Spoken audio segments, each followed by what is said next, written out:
Hi, good afternoon, or is it good morning, or is it good evening from wherever you're watching around the world? Are you watching in China? Shout out to Israel, and shout out to China if you're watching. Shout out to Lithuania. Shout out to Holland. Shout out to Tanzania. Shout out to Gabon. Shout out to Indonesia. Shout out to Nigeria. Can I shout out Trinidad and Tobago? How about if I shout out Malawi? Shout out South Korea. Can I have a shout out? Can I shout out to Iceland? Shout out to Croatia. Massive shout out to you guys. Hope you're all well there, yeah? Shout out to Dominican Republic. Shout out to Colombia. Shout out to Ecuador. Shout out to Puerto Rico. And shout out to Portugal. And shout out to Greece. It doesn't matter where you are around the world. I hope you're watching my channel. This is your host, your guy himself, DLG Reppin. And before I start with the content, or contents, please help me to smash the thumbs up like button, share this all over the world to your friends and your relatives. Smash the comment section alive for me with your suggestions, your response, your reaction to your team's woeful or brilliant performances.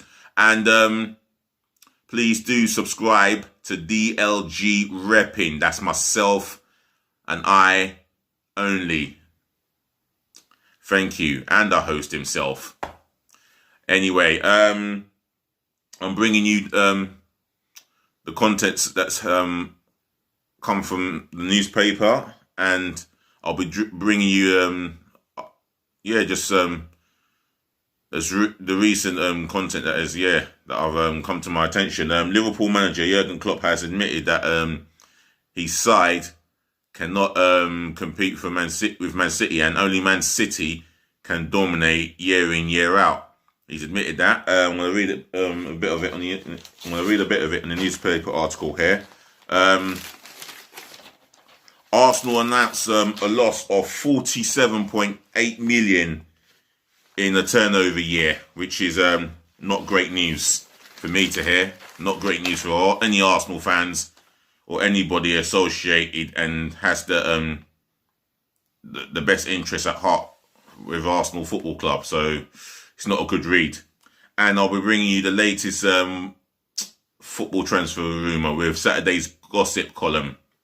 But let me get to what Liverpool manager Jurgen Klopp must have said during the week, I believe. He said here, last season it felt... Sorry. This is written by Dave Kidd, who is chief sports writer. He says here, last season it felt as though Jurgen Klopp's Liverpool could dominate English football for years. The German appeared to have built the bastion of invincibility Bill Shankly used to brag about, as his world and European champions won 26 of their first 27 Premier League matches. That relentless run is a distant memory after an unprecedented fifth straight home league defeat by Chelsea on Thursday left Liverpool 7th in the league table.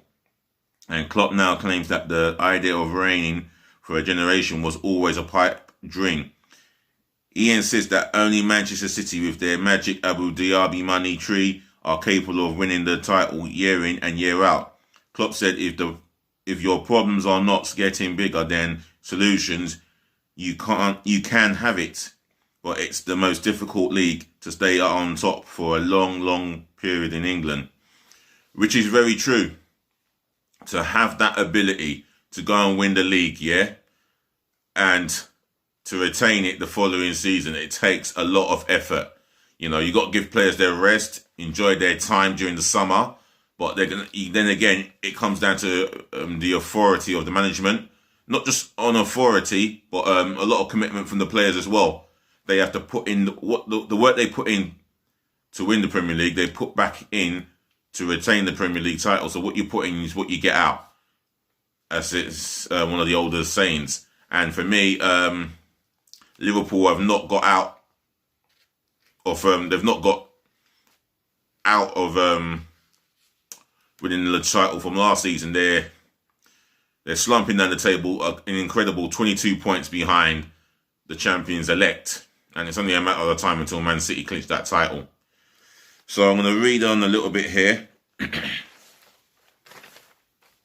Yet Klopp is far more realistic about his fallen champions, while his central defensive injury crisis is clearly debilitating with new boy Ozan Kabak joining Virgil van Dijk, Joe Gomez and Yo Matip on the missing list for tomorrow's clash with Fulham. Klopp admits Liverpool should still be doing far better. He said there is a difference between the situation we are in now and the situation which could have happened. Coming second or third in a year when it's not perfect for you is, I think, for everybody absolutely okay. Then you have the chance to go as far as possible in the cup competitions and the Champions League. But our situation is different. I think we all agree it is a really strange one. Injury-wise, and football is much more a rhythm game than people think. When you can rely on different things and build on different things, you can reach your personal best as a team. We've never had that situation this season that we could really build on something because we've had the change too much. If Liverpool failed to defeat relegation threatened Fulham, their winless home run would be close to 3 months. And so Klopp is demanding his team learn to win ugly. The Anfield boss said it was clear that it would be difficult for us, but the job we have to do is to fight with all we have to get results anyway. Maybe not with your absolute best football, and that's the point we didn't do well enough. In an average game, you can still win it or draw it, but we lost even games when we were actually good. You know what? I've watched Liverpool quite a lot this season. There are a couple of games that I can remember that they've lost when they were superb at their normal vintage. You know, Brighton at home, Burnley at home. I would never expected them to lose those fixtures, let alone 5 straight home league defeats. Who would have thought that with the track record Liverpool had at home in the league? Wow. How football is so funny, and in a short space of time, Liverpool have fallen quite a lot. You can obviously see that the wheels have clearly come off. Players are not playing with a newfound confidence. They look short of ideas, and Jurgen Klopp has got to answer some harsh but really critical questions as to post-match interviews, as well as press conferences in the build-up to the next fixtures that come up against them. So he's got 11 Premier League games to do what he can to make sure Liverpool are in the European places. Otherwise, not beating Fulham will not be good, and you can see the headlines at the end of the day. So I'm going to move on and talk about the Arsenal. Yep, that's us on financial reasons, believe it or not, because we are struggling through the cost of coronavirus. And this is a story written here by Mark Irwin. Gunners cost as the head title. COVID-19 behind club's 47.8 million hits.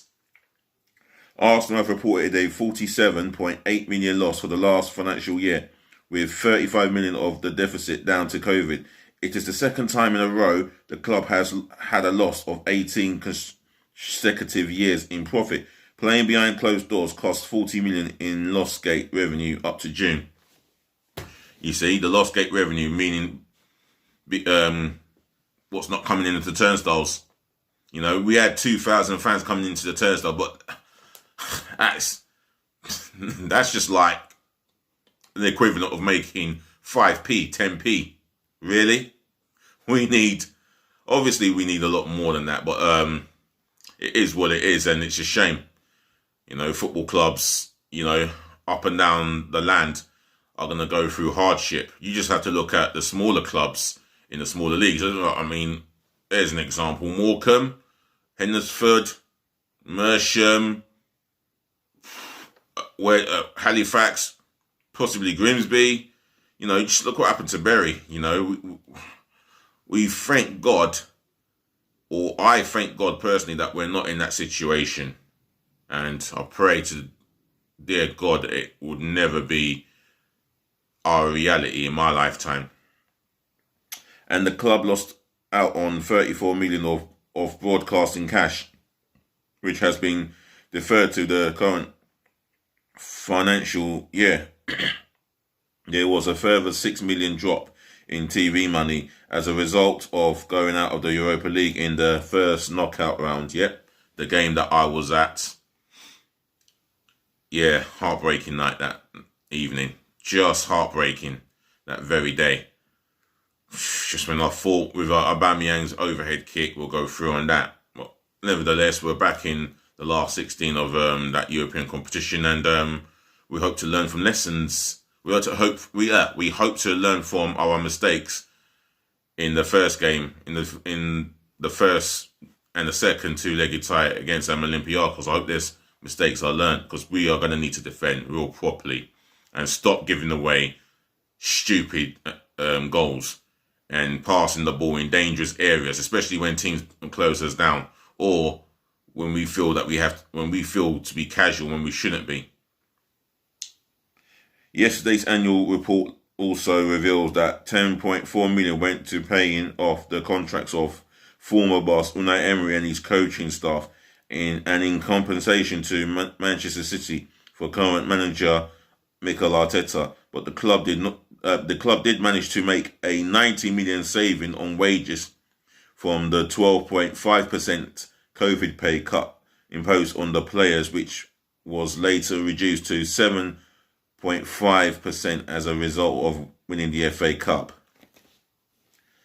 That meant the annual wage bill remained unchanged from the previous year at an eye-watering 234 million. Wow. Where are we finding the money to pay some of these players up? I mean, like, our highest paid player, was Willian, who started at Burnley today. He was our highest paid. He's now, I believe, our highest paid player. Now that Ozil has long gone. Arsenal fans, how do you respond to this situation? Leave it in the comment section below. Your thoughts and your opinions are more than welcome on my comment section and my channel. Well, it is not a good look for us, and we've just had to take the shame of it, really. We just have to accept the hardship of the pandemic.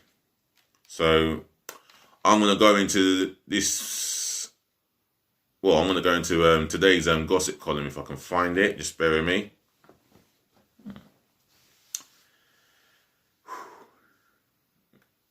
And I believe there's some interesting read, and there we go. It's not been good. Feel free to comment, like, share, and subscribe to DLG Reppin, please. Thank you so much. 909 subscribers to go. No, 909 subscribers to go until live streaming. I can't believe I've reached this far from over a year later.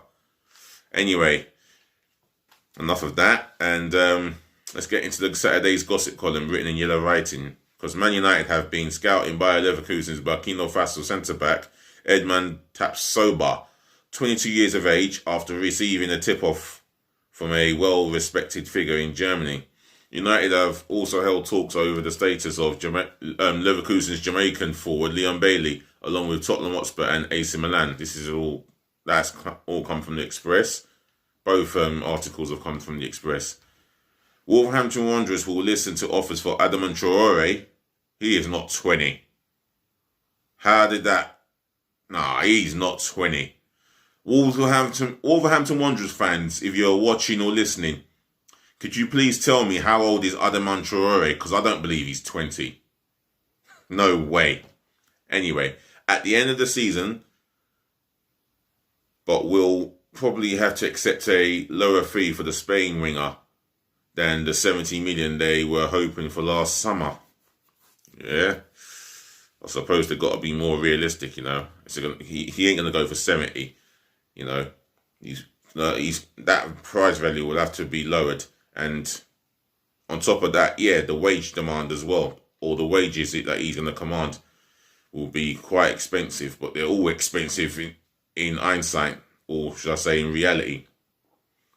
Chelsea are growing increasingly confident of winning the race to sign Europe's most in-demand striker, Norway's 20-year-old Erling Braut Haaland from Borussia Dortmund this summer. This is coming out of an article from the Metro. And according to AS via Mail, Real Madrid believe Manchester City will be their main obstacle in the pursuit of a 100 million rated Haaland, but are optimistic they can tempt him to the Bernabeu. I'll tell you what, if Real Madrid are calling his name, and they're calling for Mbappe, they will be Real Madrid players. How many professional footballers at their world-class best turn down Real Madrid? Very little. Hardly very little. Bayern Munich president Herbert Heiner insists the Bundesliga giants will have the financial muscle to compete for the signature of Haaland, despite reports declaring they have no interest in the player. Chelsea could receive a cash boost if Brighton's 20-year-old England under-21 defender Tariq Lamptey signs for reported suitors Arsenal. English goalkeeper, that's coming from The Sun by the way, English goalkeeper Dean Henderson expects to be Manchester United #1 next season, with De Gea facing an uncertain future at the club. Well, that's an interesting story from The Sun there. It depends on the management, whether Solskjaer will have a job next season. And let's just say he gets a sack and a new manager comes in. The new manager may still fancy De Gea in goal, or Henderson may be part of his plan. So we just have to wait till the football season is done and we'll get a rough idea. More of a rough idea. However, Manchester United are considering recruiting a new first-choice goalkeeper this summer in a move that places a question mark over the futures of both David De Gea and Henderson. According to the Daily Record, one of them will at least stay. Tottenham Hotspur captain Hugo Lloris says England playmaker Dele Alli switched on after failing to secure a move away from the club in January. Brazil winger Rafinha insists he is really happy at Leeds United as transfer interest mount from the likes of Liverpool. Well, I'm sure he knows it's nice, and it's nice of them to be calling his name. So from his part, he would feel privileged that he's been linked with the likes of Liverpool. I mean, it would be a bigger move with the greatest respect to Leeds United. And Leeds United fans, I'm saying this from the greatest respect, nothing personal, that I can assure you. Leeds United have joined Tottenham and AC Milan in the race to sign Real Madrid's winger Lucas Vazquez on a permanent free transfer, according to reports. Now, I can tell you this for free, and I feel that Bielsa could be a big part in this, because if he can persuade the player to settle in England, pay him as much as he can in his wages, and fit into the philosophy, then there's a possibility he will be a Premier League player with Leeds United. Arsenal manager Mikel Arteta has told France under-21 midfielder Matteo Guendouzi, according to Via Mirror, he has played his last game for the Gunners and will be sold at the next opportunity. Well, according to Football Insider via the Mirror. Now, I'm hearing Arsenal fans on their podcast talk about, one or two Arsenal fans have been talking about this on their YouTube channels. And it could be serious and it could not be, but Well, it will be one of those ones where it may get talked about over the summer, especially over during the transfer window. And one more bit of news here before I go. Ipswich Town are planning a summer move for Sheffield Wednesday's midfielder Josh Windass, who played under new boss Paul Cook at Wigan Athletic. You know, there have been players that have joined their management at their new jobs, and it always happens. So we'll have to see what happens with Josh Windass. Sheffield Wednesday fans, would you like to keep? Would you want to see Mr. Windass stay? That's Josh Windass. Or if Ipswich comes calling, would you not stand in his way? Or would you not want the club to stand in his way? That should be the question. Leave it in the comment section below and give us your thoughts on this story from according to the Football Insider. That's where it's come from. I'm only reading what it says on the on the BBC Interactive, which is all I can do. Other than that, ladies to the gentlemen, to the boys, to the girls, I'll be out of here. And I would like to say thank you for listening, thank you for watching, thank you for tuning in, and always thank you for putting up with me as you do. I'll be back hopefully this evening. Otherwise, I would say smash the thumbs up like button, share to your friends and your family, leave your thoughts, your opinions, your reaction, response, etc. in my comment section below. And could you please subscribe to DLG Reppin, which is the one and only myself and I only. I thank you again. I say peace again, love again, and always bless again to be filming this video on this platform. And I thank you all for listening, if you have been listening and watching consistently. I'll be out of here, and I'd like to say enjoy your day, stay safe, and always remember to be nice.